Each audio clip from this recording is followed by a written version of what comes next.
I'm Christine Frizzau in Washington, where there appears to be an escalation in the strategy by the Trump administration to fight back against drug cartels inside Venezuela. And that could include attacks on the ground following weeks of a military buildup in the region. Up to this point, U.S.-led attacks on so-called drug boats from Venezuela have taken place in international waters. The government of the Dominican Republic, which said it worked alongside the U.S. on a recent mission, later shared these pictures. It says show some of the more than 300 packages of cocaine recovered from the boat. Despite campaigning against foreign wars, President Trump has also sent a fleet of U.S. warships into the waters just off Venezuela. NBC News is reporting the U.S. is now preparing options for military strikes on drug targets inside Venezuela. The administration striking Venezuelan territory would prove that the administration cares less about the sort of international law of this and more about getting after what they consider to be the head of a foreign terrorist organization. The White House insisting their strategy overall is a matter of national security, also designating the Venezuelan gang Tren de Aragua a foreign terrorist organization, and speaking out against Nicolas Maduro, who much of the world views as a dictator who lost his election last year but remains in power. We view the Maduro regime as illegitimate, and the president has clearly shown that he's willing to use any and all means necessary to stop the illegal trafficking of deadly drugs from the Venezuelan regime into the United States of America. Venezuela responding by staging military drills, also accusing the U.S. government of trying to remove Maduro from power. There is the criminal aggression that in the last decade has been waged against Venezuela to allow external powers to get their hands on Venezuela's natural resources and usher in a so-called regime change. Now, according to reports, the strikes inside Venezuela could happen within the next several weeks and would primarily focus on drone strikes against drug trafficking group members and drug labs. I'm Christine Frizzau reporting. You talk about Argentina and important in the Latin American. What is your plan for Venezuela? But is the terrorism, the narco-terrorism in the President Maduro? What is your plan about it? Venezuela's done a couple of things very badly. Number one, we get drugs and all of that. But we get something in a way worse because they're a big purveyor of drugs, but we have worse. What they do very well is they send their criminals into the United States, and they send Tren de Aragua, that you know very well. You're from Venezuela, I assume. And they send them in by the thousands, literally. And these are the worst of all. And they empty their prisons into the United States. They empty their mental institutions into the United States.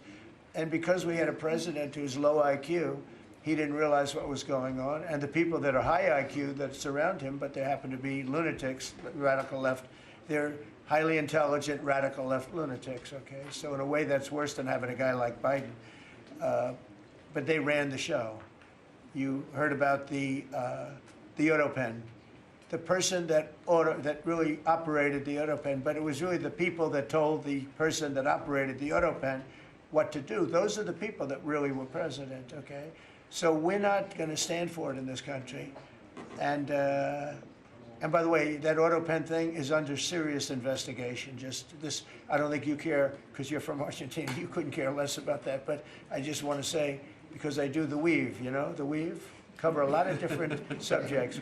But the people that are involved in that autopen scam, because he barely signed anything. I mean, this guy, I don't know how you can be president. He barely signed it. But the only thing we can find for sure is that he signed Hunter's pardon, his pardon. Hunter's pardon, I like that. That's a good combination. So we're going to work very much with the president. We think he's going to win. He should win.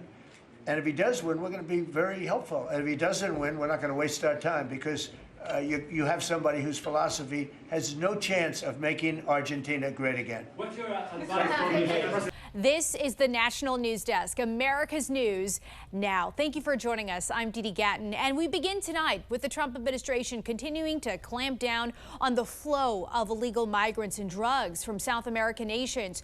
Ryan Smith starts us off with the live desk with the president's new directive, Ryan, targeting Venezuela. And here at the live desk tonight, Dee Dee, we start at the White House tonight, where President Trump now confirming He has authorized the CIA to engage in covert operations in Venezuela. Here's what he said in response to a question about that country's leader, Nicolas Maduro. Does the CIA have authority to take out Maduro? Oh, I don't want to answer a question like that. That's a ridiculous question for me to be given. Not really a ridiculous question, but wouldn't it be a ridiculous question for me to answer? Now, Trump signaled there could be military action to come on land inside Venezuela. This, of course, after the U.S. military has so far conducted a handful of deadly strikes on alleged drug trafficking boats in recent weeks. It's an issue that has been dividing lawmakers on Capitol Hill. He's the commander-in-chief. When he sees an invasion coming against the United States, he takes action. He's a leader. He should take that action. I support him 100%. Congress should be having hearings. Literally right now. There's no reason we can't do it. And demand to know what the facts are. In response to all of this, Maduro has ordered new military exercises, calling on his own citizens to step up and defend their communities. Earlier this month, he indicated he will declare a state of emergency in Venezuela over what he calls the threat of U.S. aggression. I'm Christine Frizzau in Washington, where the White House says we should expect to see more attacks on Venezuelan boats, which it says have been carrying illegal drugs to the United States. Plus, in an unusual move, President Trump made what are usually secret plans public, prompting a response from Venezuela. For months, U.S. troops and military ships have been making their way to the Caribbean, with growing signs it could mean an impending war with Venezuela in the name of stopping drugs from getting to U.S. shores. We've almost totally stopped it by sea. Now we'll stop it by land. President Trump Wednesday confirming this report in the New York Times that he authorized covert CIA action inside Venezuela. I authorized for two reasons, really.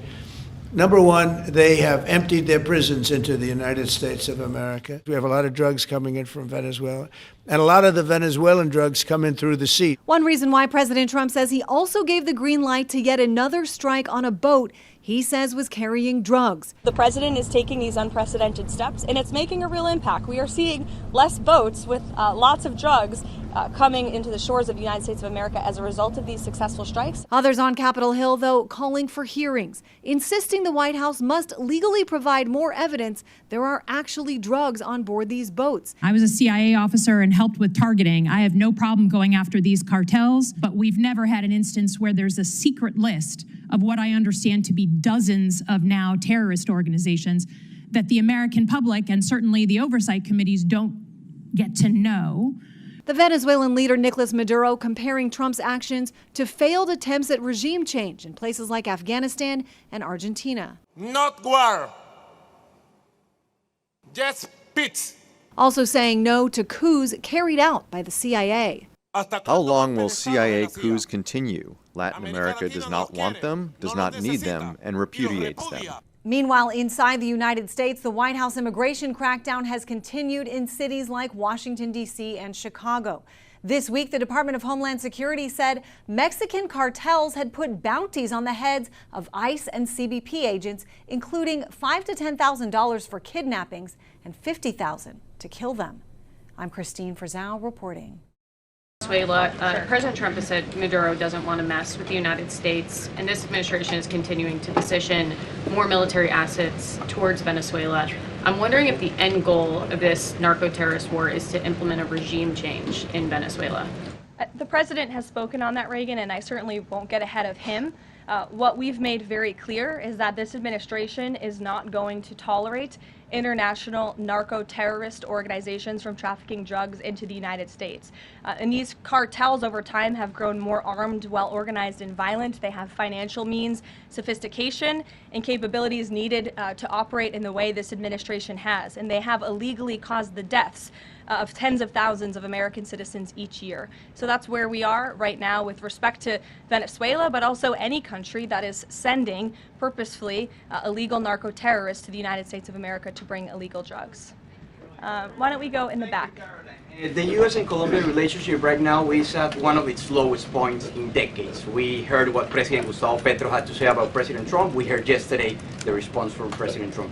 Is there any kind of compromises or gestures from the Colombian president that President Trump would like to see in order to de-escalate the tensions? Is it possible a de-escalation? I don't think we're seeing de-escalation from the unhinged leader of Colombia right now, and I don't think the president, frankly, is interested in that at this point. He spoke on this yesterday, and I don't have anything to add to his comments. I'm Atra El-Nashar in Washington. Tensions between the United States and Venezuela are rising quickly as both countries ramp up their military postures in or near Venezuela. The Trump administration says it's focused on counter-narcotics, but there are real questions about whether the U.S. will launch strikes inside the country.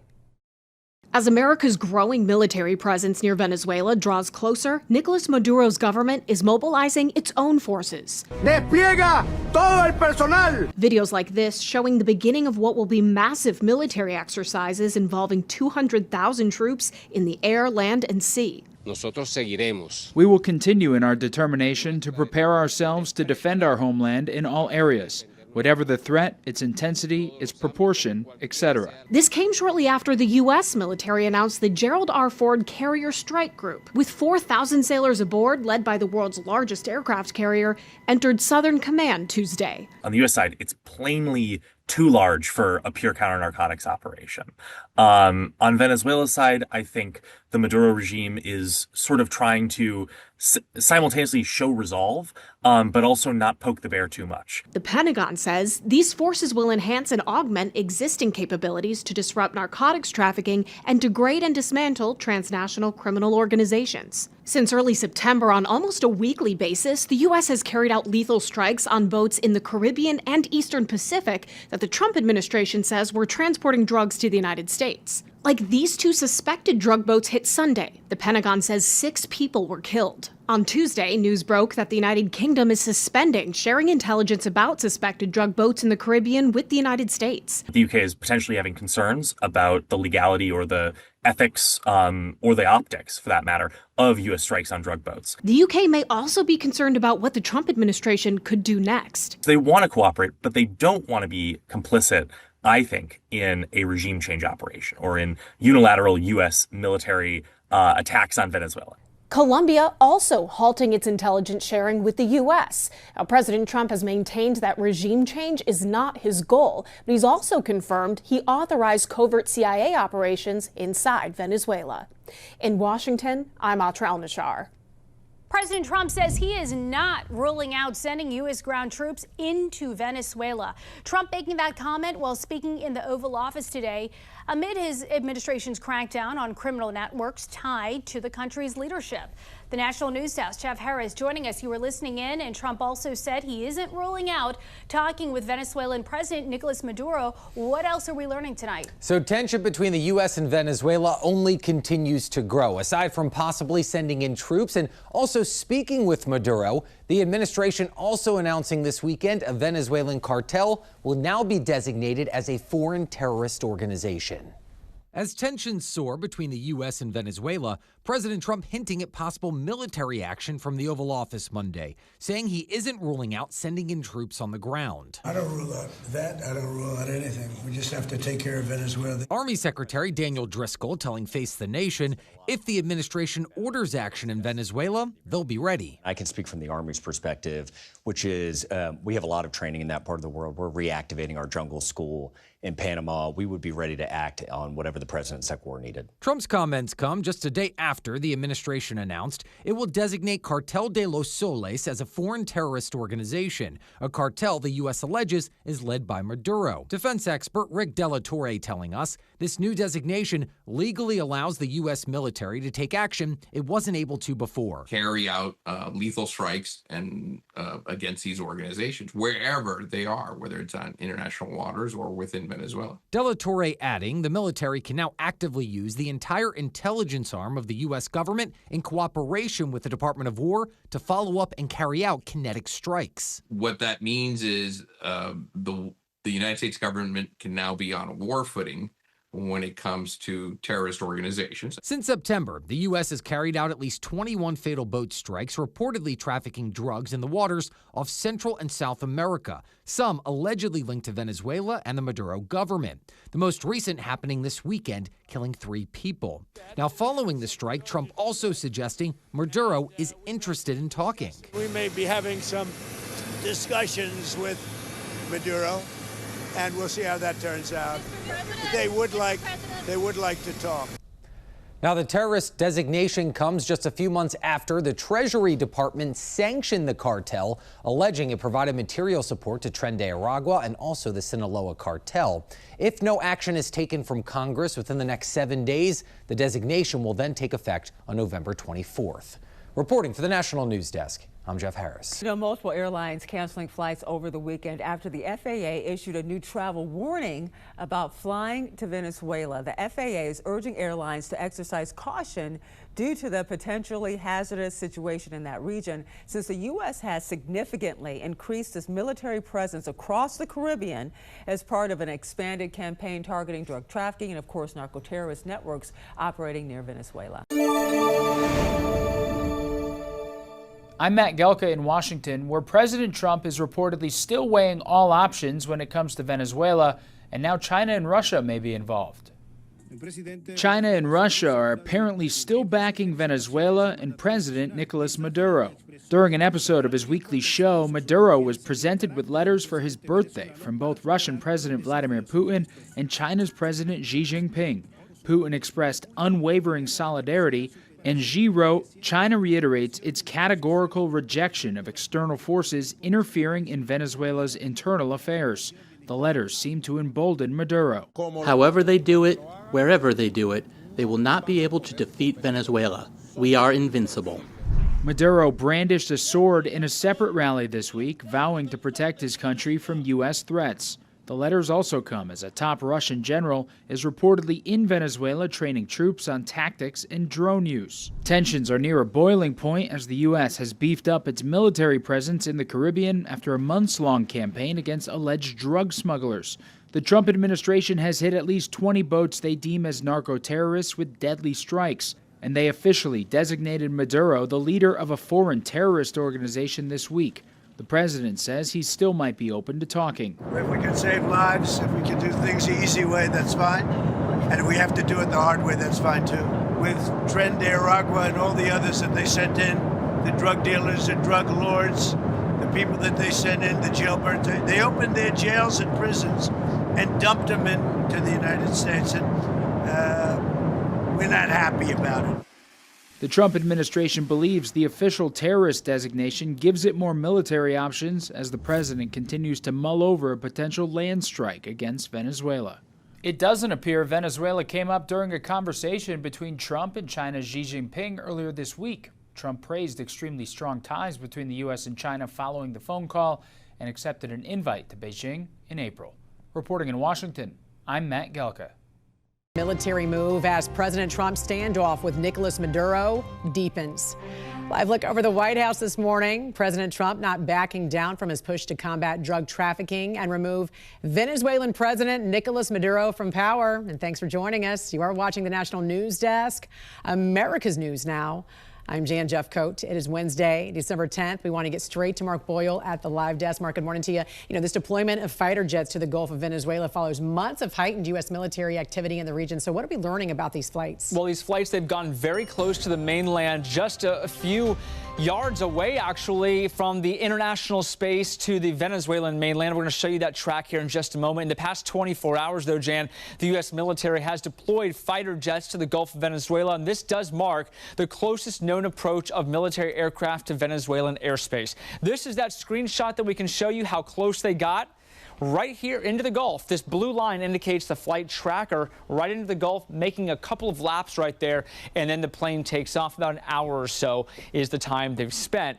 Now, officials are calling this just a routine training mission. The latest move of the military here following the heightened activity is going to be something we'll see more of. The U.S. has flown B-52s, B-1 bombers very close to the coast of Venezuela as well.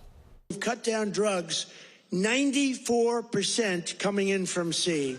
And now we're going to do land, because the land is much easier and it's even more prevalent. And here are the numbers. At least 87 people have been killed over the course of 22 airstrikes near the waters of Venezuela, like the one you see behind me.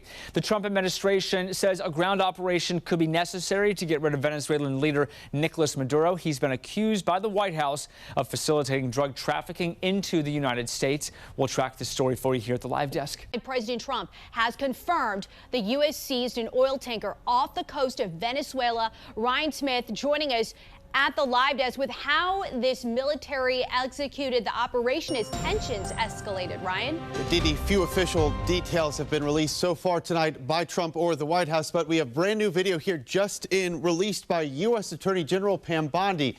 It shows us the moment right here. U.S. military helicopters hovering over the tanker deck there, dropped in Coast Guard members executing that, quote, seizure warrant for the oil tanker known as the Skipper.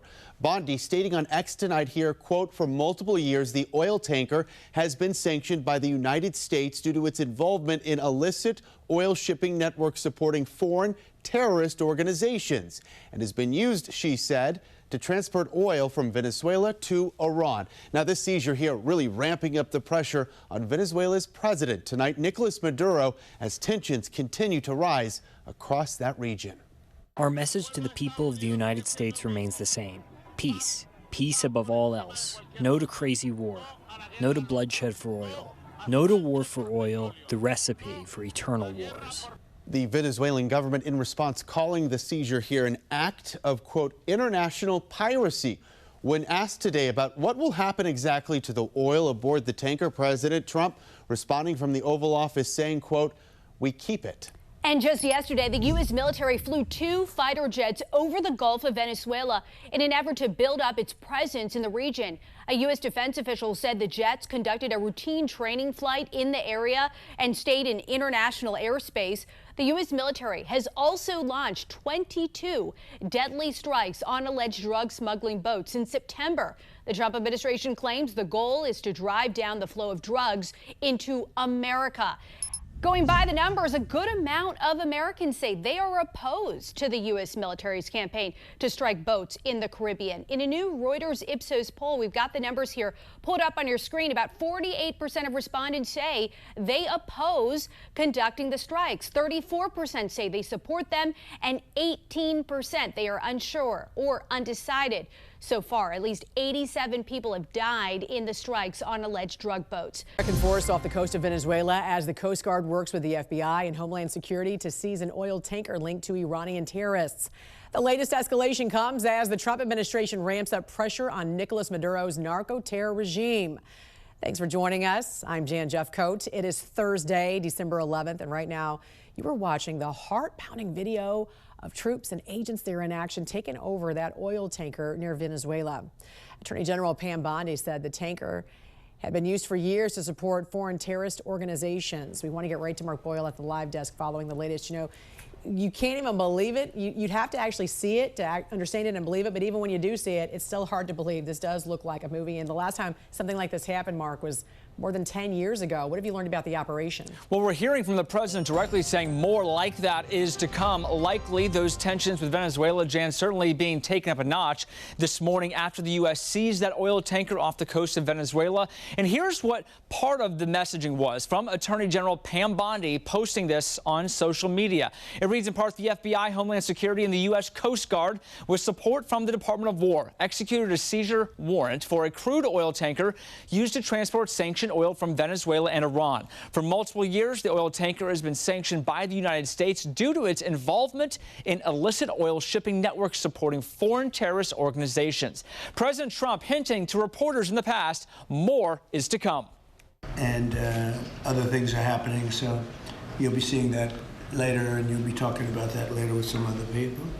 The president says the U.S. will keep all of that oil it seized. Officials say the ship was operating under a different name and had been put under sanctions by the Treasury Department back in 2022. They say the revenue used from it went to support Hezbollah and Iran's Revolutionary Guard Force. Now, this incident follows those fighter jets. We talked about this yesterday, making some loops there, and the military saying these were training flights. These flights flew very close to the Venezuela coast earlier this week.